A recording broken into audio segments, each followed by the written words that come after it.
Senhor. O resultado dessa mensagem: 3.000 homens se convertem.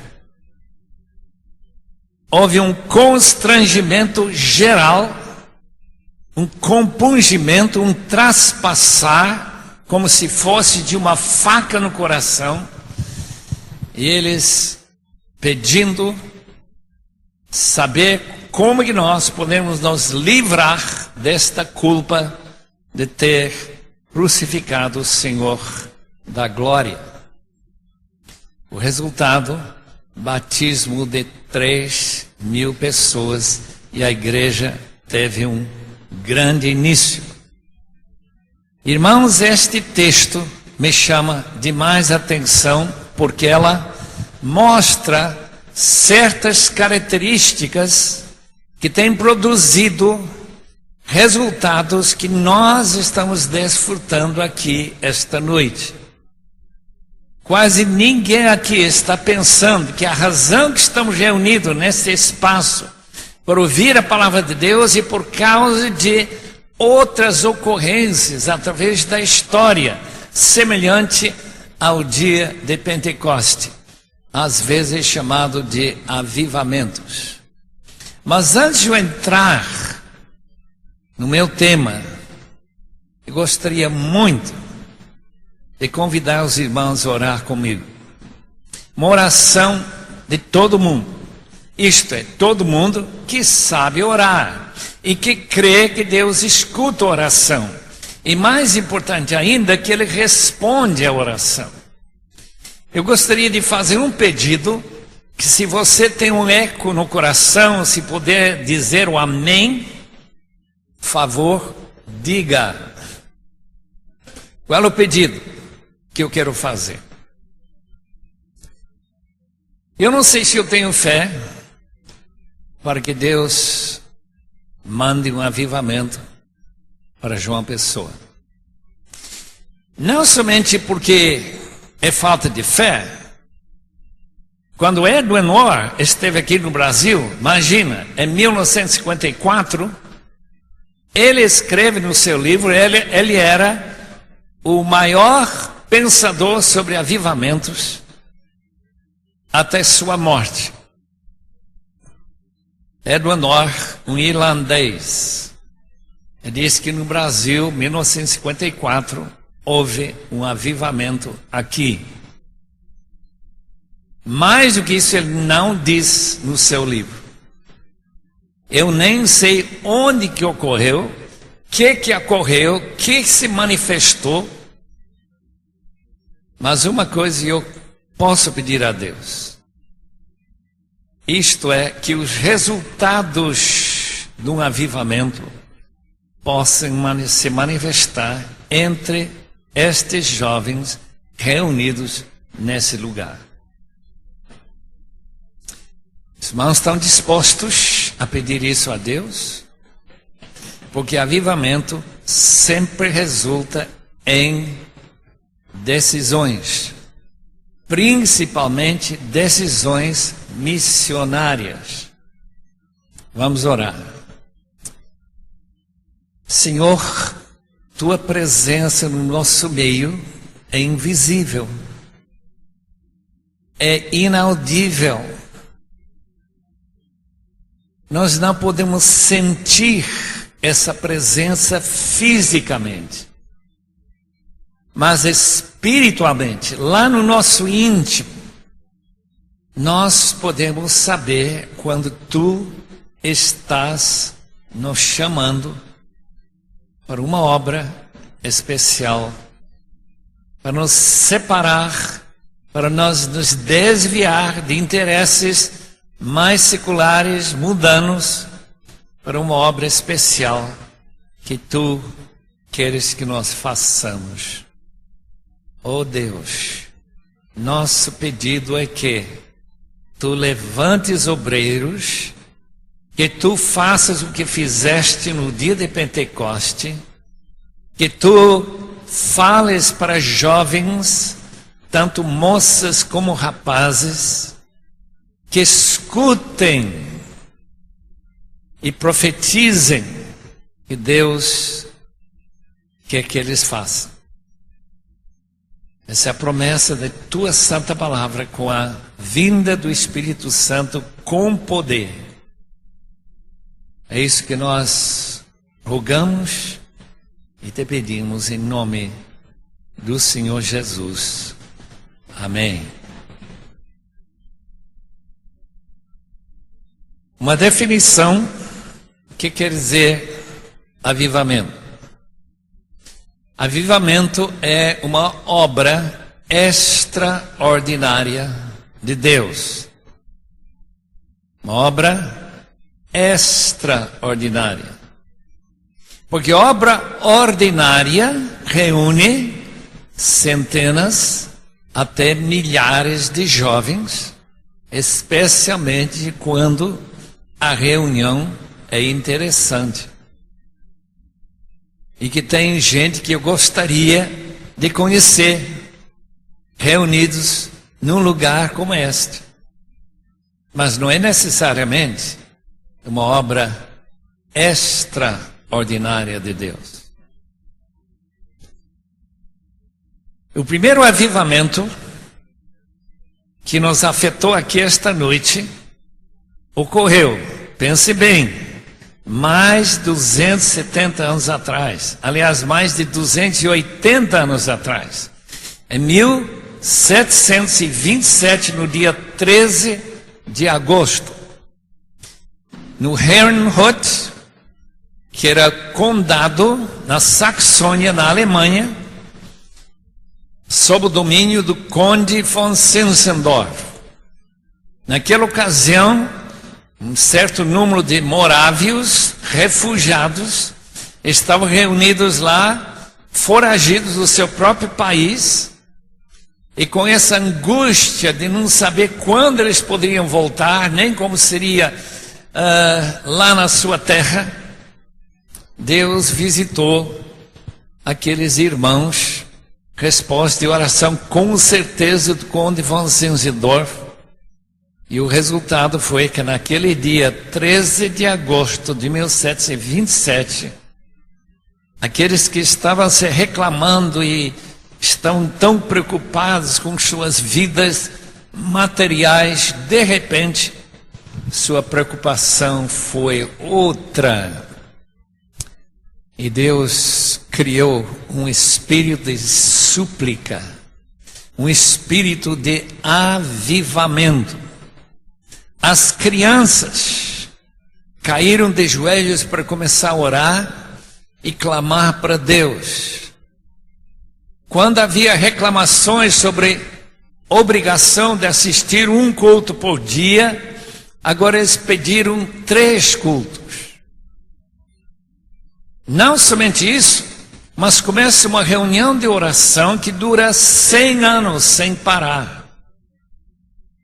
E o interessante para nós aqui esta noite é que começou um grande movimento missionário.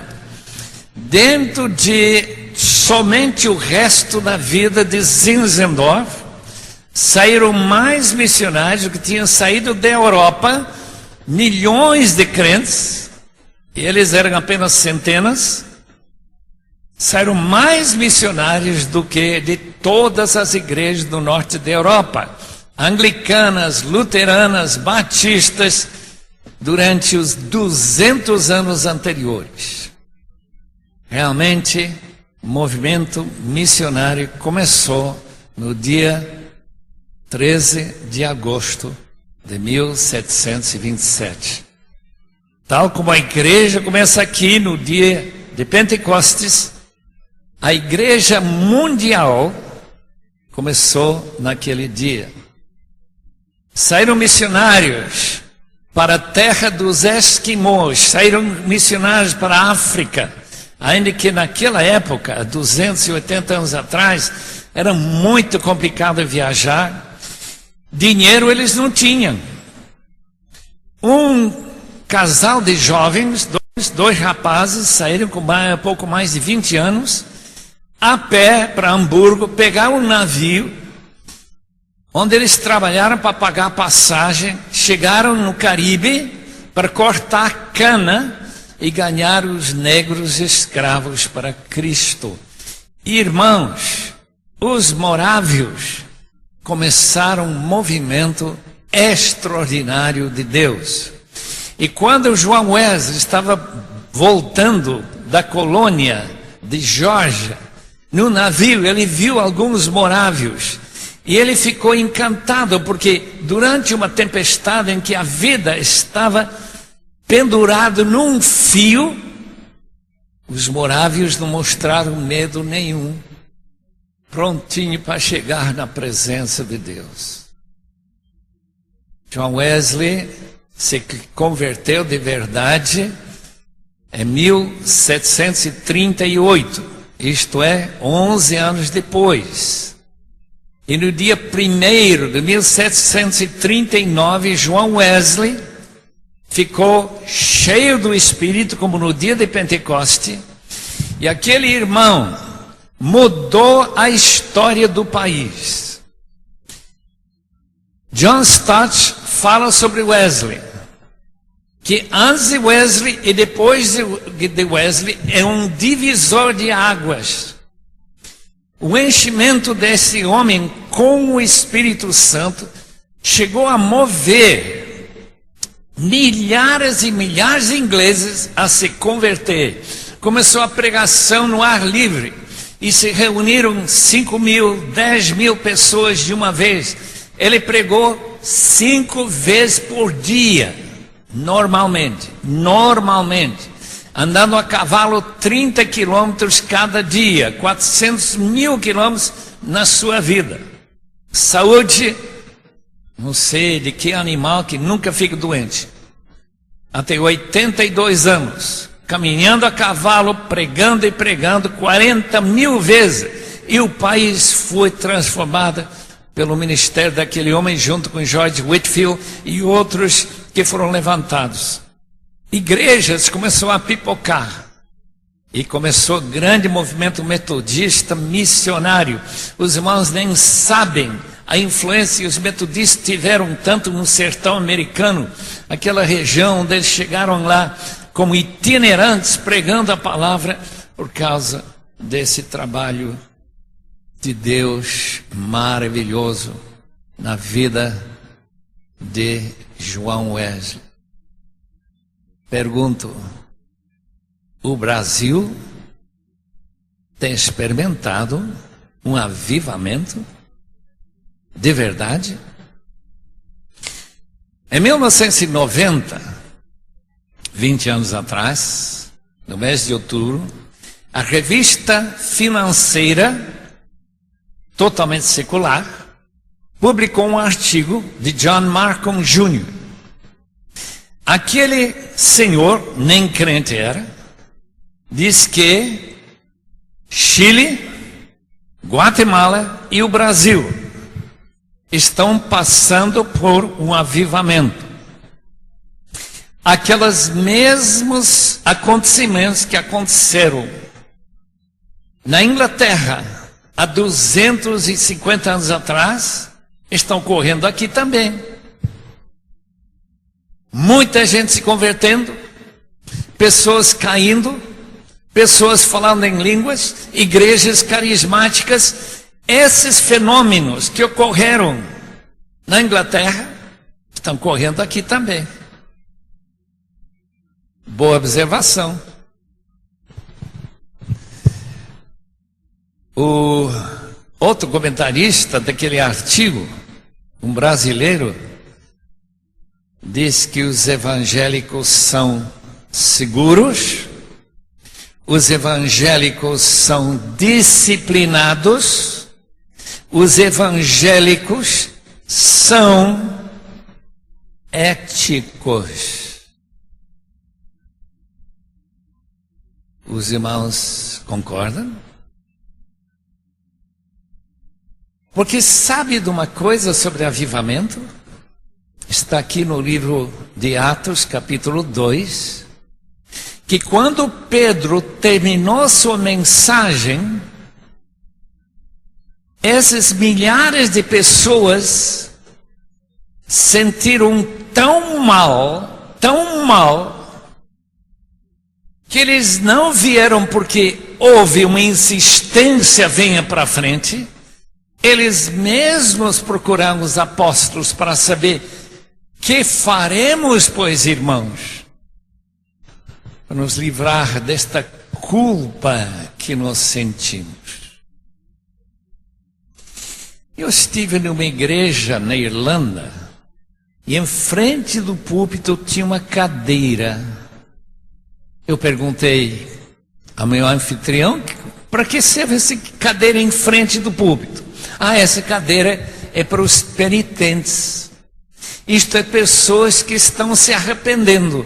Quando a gente vem para a igreja, sente que ele precisa se livrar de algum pecado, ele senta ali. Diz: mas há quanto tempo que não tem ninguém para sentar nessa cadeira? Diz: uns 100 anos. Quando foi a última vez que eu vi alguém chegando a Cristo no Brasil, porque ele foi movido pelo Espírito de Deus, que ele não aguenta mais aquele sentimento de culpa? Porque, meus amados irmãos em Cristo, é fácil levar alguém a Cristo.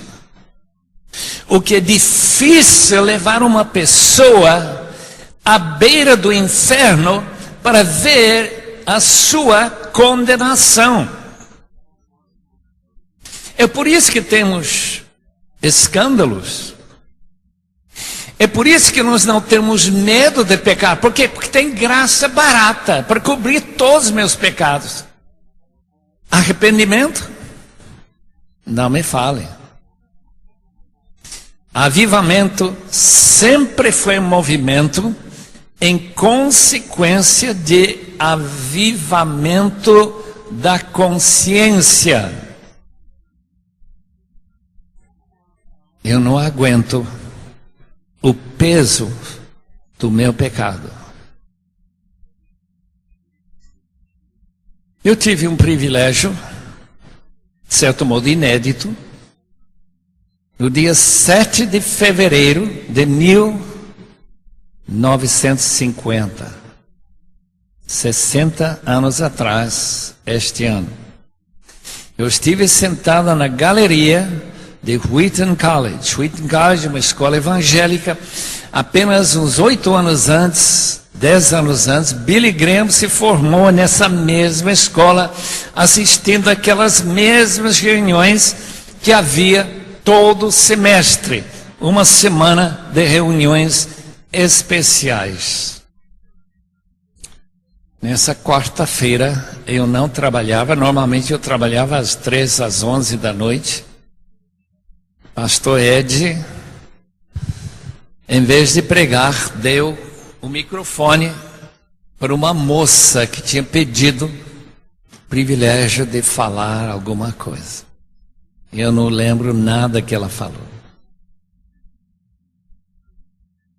O que eu lembro, sim, foi que quase imediatamente se formou uma fila de jovens querendo testemunhar, confessar e chorar pelos seus pecados.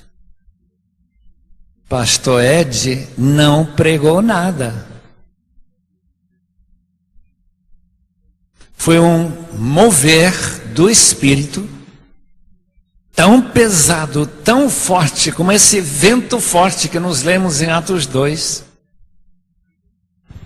que aquela fila foi crescendo em vez de diminuindo.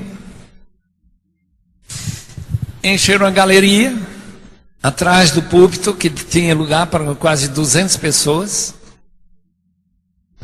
todos esperando sua vez para comunicar o que Deus estava fazendo no seu coração.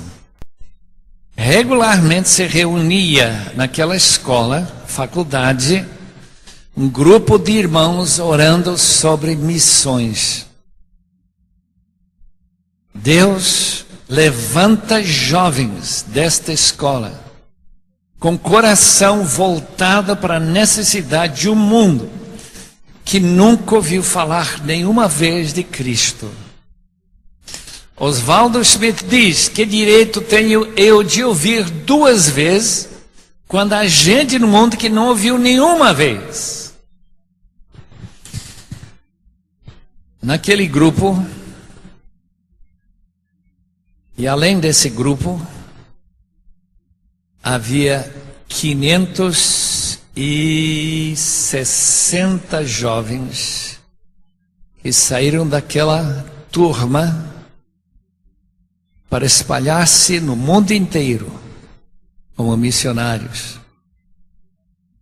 Irianjaya, Guatemala, América Latina toda. Eu estive em Singapura. Quem estava lá? Um colega daquela época. Missionário nas Filipinas. Em todo o mundo.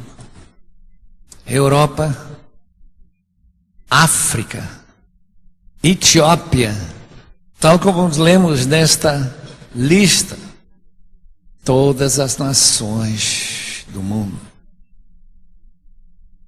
Por que, Senhor? Por que essa época, em 125 anos de vida daquela escola, nunca houve nenhum grande mover de missionários saindo? Até o avivamento de 1950. Edward Moore está muito certo. Avivamento que não produz arrependimento profundo, um verdadeiro ódio pelo pecado, que juntamente com amor a Deus produz o desejo de sair da sua terra sem olhar para trás e falar de Cristo. Numa terra em que a língua é completamente diferente da sua língua, onde a comida é ruim demais, e você imagine que talvez eu vou morrer de fome, porque a comida é tão ruim. Eu lembro uma carta, um amigo me escreveu lá de Papua Nova Guiné. Diz: aqui o povo come tudo que anda sozinho. Se o bicho anda, dá para comer. Só imaginar, meus irmãos, quanto bicho eu não quero comer, porque anda sozinho. Este mover do Espírito, queridos irmãos, que o avivamento traz relativo a missões, é fundamental para chegar nesse país. Veja um paísinho desse tamanho chamado Coreia do Sul. Apenas metade do país. Os 30 milhões de habitantes.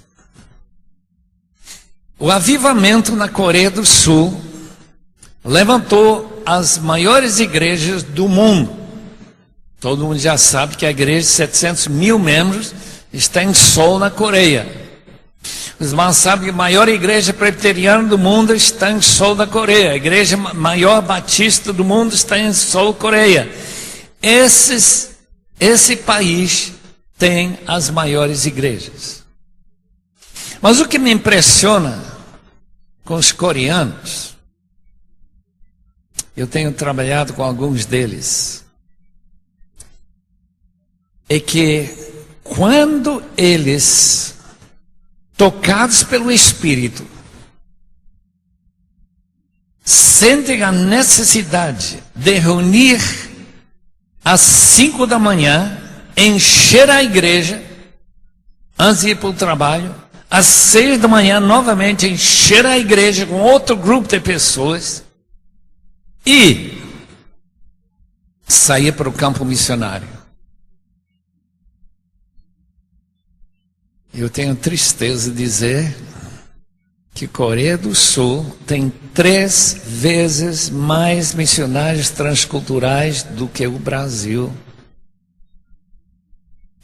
E a única explicação que eu posso dar para os irmãos é: Coreia do Sul passou por um grande avivamento.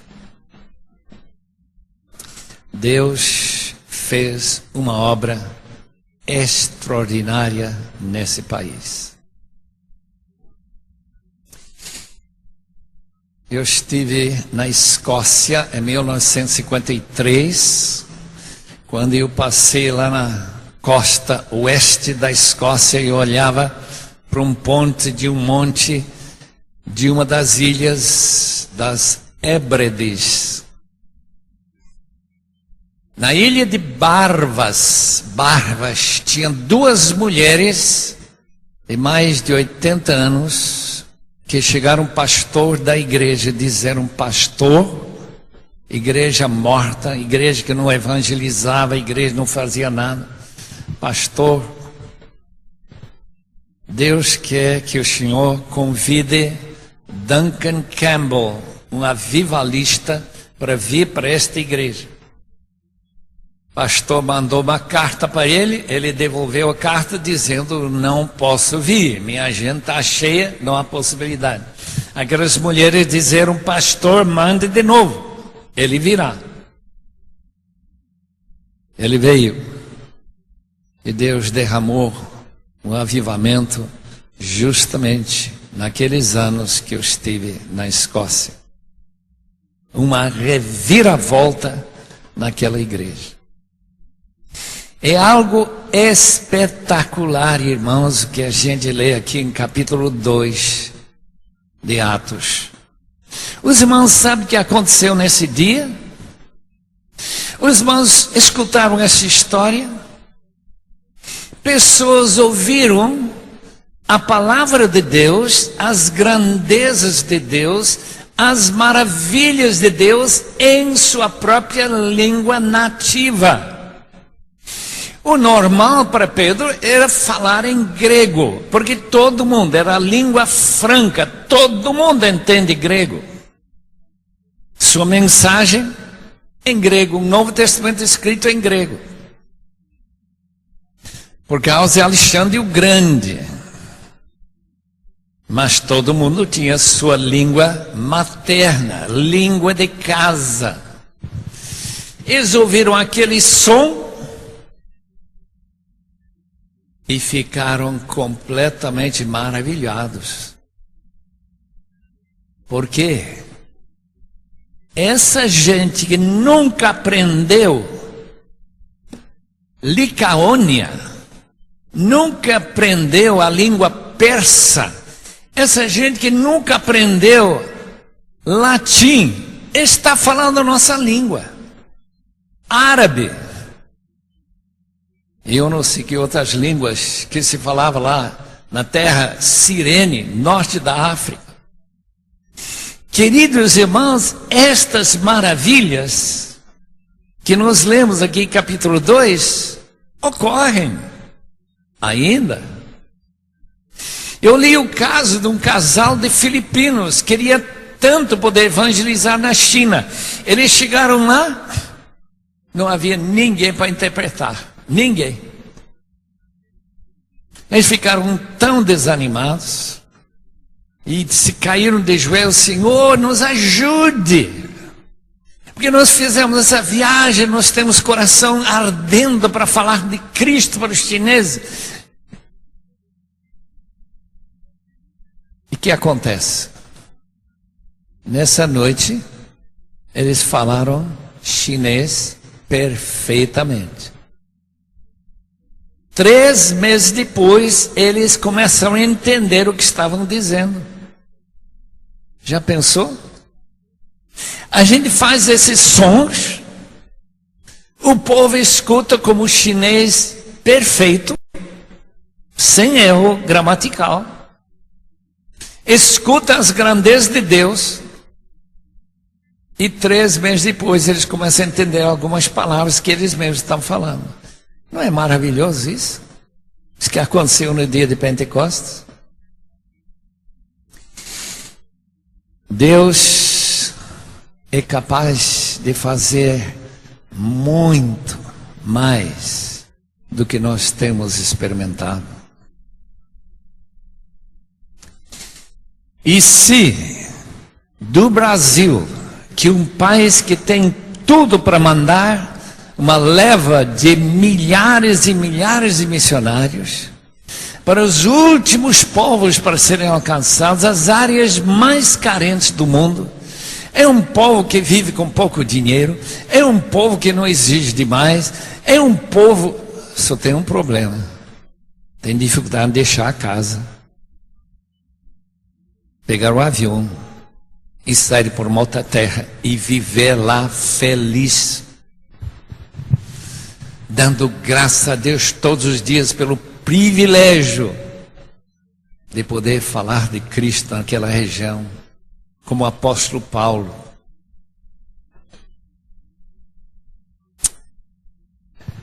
Irmãos, Deus tem feito coisas maravilhosas nesse mundo, nesses últimos 150 anos, que não dá para os irmãos imaginar. Hudson Taylor, meu irmão mais velho, se chama Hudson por causa dele. Ele foi um médico inglês que sentiu um peso tremendo missionário para levar missionários para o interior da China. Quantos missionários? 1000 missionários. Por quê? Porque todo aquele interior da China, com centenas de milhões de pessoas que nunca tinham ouvido nenhuma vez o Evangelho. A costa tinha sido evangelizada, até certo ponto, mas o interior não. 1860, 1865, por aí, ele começa movimento, levar 1000 missionários para o interior da China. E a maravilha que ele conseguiu. D.L. Moody estava no auge. Ele chegou em Cambridge, na Inglaterra, numa reunião como esta. Aqui tem uns, talvez 1000 alunos, eu não sei quantos estavam lá. Quantos de vocês se candidatam para o campo missionário da China? 7 levantaram a mão. O famoso Cambridge 7. Sabe quem era um deles? Irmão do futuro prefeito de Londres, o Pelé da Inglaterra, no jogo de cricket, que era tão famoso naquela época como era futebol no Brasil. Ele disse: eu vou. Ele foi com essa missão de D.L. Moody. Quando os missionários todos foram expulsos da China em 1949, 80 anos depois de Hudson Taylor, aqueles missionários, havia 800 mil crentes na China. Os irmãos sabem que Deus tem feito com Mao Zedong e as forças comunistas. Disse um pastor chinês: Deus usou Mao Zedong, líder dos comunistas, para evangelizar a China. Como é isso? Aqueles tropas comunistas que decapitaram o tio do meu companheiro de quarto, naquela mesma escola de Ruita. E sua esposa Beth, em 1934, as forças comunistas reuniram, pegaram eles, deram opção para sair do país, expulsos do país, se negassem a Cristo. Se não negassem a Cristo, fora a cabeça dos dois, deixando uma menininha de 1 ano, menos de 1 ano. John e Betty Stam foram decapitados naquela cidadezinha no interior da China. Como que Mao Zedong e essas tropas evangelizaram a China? porque criou uma situação seguinte. Disse um pastor na China: nós não temos seminários, nós não temos Bíblias, não temos pastores, nós só temos Deus. O que os irmãos acham? 80 milhões de crentes na China hoje. Crescimento como nunca houve na história da igreja. Tem ocorrido nesses últimos 50 anos. Onde? Num país que mata crentes. Eu estive com um irmão chinês, ele disse que ele viu seu pai, que era pastor, fuzilado diante dos seus próprios olhos. E ele, como jovem, campo de trabalho forçado. Mas Deus movendo com seu poder de avivamento para salvar milhões de chineses. Queridos irmãos jovens, vocês estão dispostos a fazer a vontade de Deus, custe o que custar? É somente jovem que tem essa atitude. O maior movimento missionário de todos os tempos começou na Inglaterra ou na América com o movimento estudantil missionário, porque se movimentou na terra anglo-saxã. George Wishart se ajoelhou diante de um monumento de um dos primeiros missionários que saiu da América, Williams College, lá em Massachusetts, e ele orou assim: Senhor, faça de novo o que tu fizeste há uns 80 ou 70 anos antes. Faça de novo. O que Deus fez? Foi de juntar jovens ardendo por amor missionário a passar pelas escolas da América, da Inglaterra, e convidar jovens a se engajar no trabalho missionário, evangelizar o mundo em nossa geração, isto há 100 anos atrás. O primeiro congresso missionário foi falado um dos líderes desse movimento estudantil missionário, chamado John Mott, e foi o grande tema de sua mensagem: evangelizemos o mundo inteiro em nossa geração. Não conseguiram, tem muita gente para alcançar ainda sem Cristo que nunca tiveram oportunidade. Mas eles prepararam uma folha que dizia mais ou menos o seguinte: eu não vou para o campo missionário, por quê? Porque eu sou totalmente aleijado, eu não tenho possibilidade de ir. Número 2, meu vizinho não foi, então eu não vou também. Boa razão.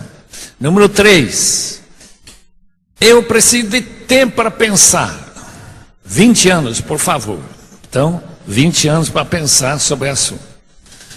Número 4, eu já pensei 20 anos, estou precisando mais 20 anos, ainda não deu para decidir, e assim por diante. Eles colocaram todas as razões para não ser missionário. No fim, aquele movimento reuniu 100 mil assinaturas que dizeram o seguinte: se Deus não me parar, eu vou para o campo missionário. Quando o Brasil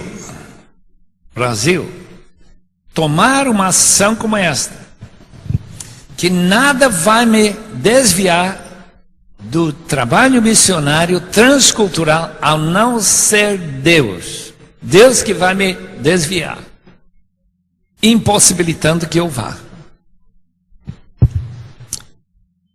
Queridos irmãos, o Brasil precisa despertar. Dia de Pentecostes. É um avivamento em que Deus toca tão profundamente que você não tem nenhum desejo de fazer outra coisa, tanto como você desejaria servir a Deus no campo missionário. Eu disse que eu estava naquele auditório no dia 7 de fevereiro de 1950. Quem estava lá foi também Jim Elliot, Ed McCully e possivelmente Nate Saint. Eu não sei se ele estava lá ou não. 6 anos depois eu vi as manchetes que eles tinham morrido na Amazônia com lanças passadas pelo coração. Meus colegas de escola, de classe, bem conhecidos, presidente da nossa classe, quando a viúva ouviu do capitão, ela escreveu no seu diário: hoje o capitão nos informou que ele tinha avistado um corpo flutuando no rio Curaray, no Equador, um dos rios tributários de Amazonas. Quando eu recebi essa notícia, eu sabia que era Roger, porque ele disse que ele está vestido de camiseta e jeans, e meu marido foi o único que se vestia dessa forma. Meu coração se encheu de alegria. Encheu de alegria? Porque ele foi digno da sua morte. Eu tinha lido dia anterior Salmo 48, 14. Os irmãos sabem o que diz? Salmo 48, 14. Tu és o nosso Deus e serás para todo sempre. Oh Deus, me ajude a ser pai e mãe para os filhos de Roger. Irmãos, esse espírito que o avivamento produz, em vez de revolta, pessoas que chegam até morrer, e as viúvas dizer: meu coração encheu de alegria, porque ele foi digno de sua morte. Vamos orar? Pai, sabemos que este mundo, o que falta em termos de evangelistas, obreiros, sempre escassos, sempre faltando, como tu falaste há quase 2000 anos atrás, que só se preencherá esta falta com oração. Oh Deus, mande avivamento para nosso país, avivamento de verdade, avivamento de sentir o que significa nunca ter ouvido falar de Jesus e ser condenado. Oh Deus, tem misericórdia por nós não fazermos caso daqueles que nunca ouviram, nunca tiveram oportunidade, nunca foram evangelizados, nunca receberam essas boas novas eternas de salvação em Cristo. Oh Deus, mande um grande avivamento nesse país, em nome de Jesus. Amém, Senhor. TV IBJP, a TV da Primeira Igreja Batista de João Pessoa.